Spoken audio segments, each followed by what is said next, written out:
The Grammy Awards are completely pointless. They are decided by a majority vote of an in-group of artists and industry pros.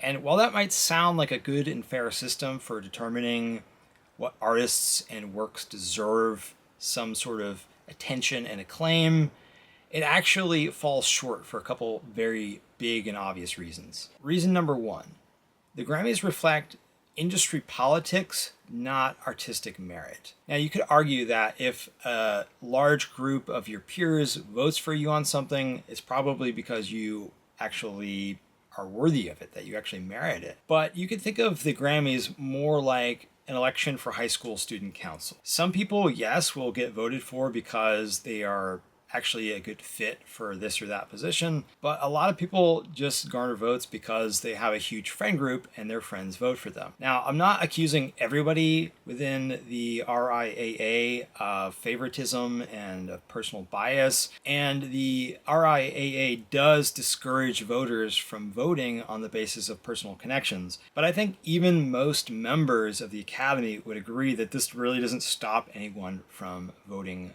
based on personal connection. And of course, those with the most connections, the biggest marketing budgets, the most savvy network of friends and influencers are most likely to win the popularity contest. And have you ever noticed that the Grammys, to whatever extent they are an indicator of merit, seem to be a lagging indicator of it? People often win for an album that wasn't really their best. For instance, Beyonce winning Album of the Year for Cowboy Carter instead of for Lemonade. Perhaps even more than outright bias, I think there is something that underlies a lot of the voting. And I think that's an attempt to right past wrongs, to give wins to artists who probably should have won in the past but didn't get it because they didn't win the popularity contest at that point in time. So I'm curious if you agree. Let me know in the comments if you've seen this, if you think that there are artists who have won awards for not their best work. But to me, it seems like practically every year an artist will win an award for something that they probably should have gotten for some previous album or song. So that's big reason number one. The Grammys reflect industry politics, not artistic merit. And that's facilitated, I think, in large part by reason number two. Because it's a majority vote, the people voting on these things don't have to give reasons for their evaluations. Imagine if they did. They couldn't come out and say that they were playing favorites, voting for their friends.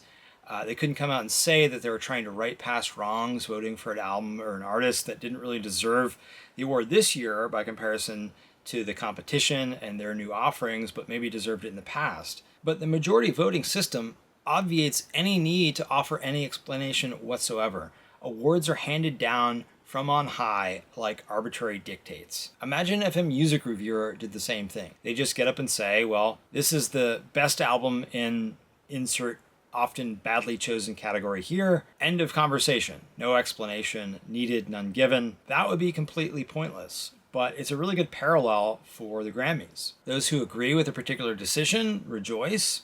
Those who don't get angry. And no one is any wiser for the process. We don't gain any insight into how an album or song stacks up to the competition. We don't gain any insight as to what certain people think is important in particular pieces of music.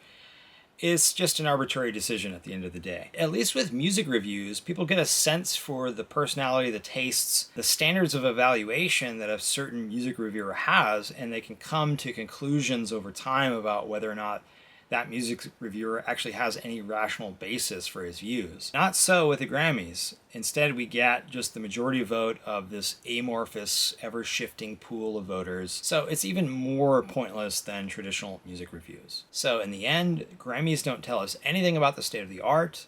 They only tell us about the state of industry politics and who won the popularity contest this year. Their only value, if you could call it that, is to throw a big party for often kooky celebs to show up and serve as a spectacle for the sort of e-entertainment type to gawk at.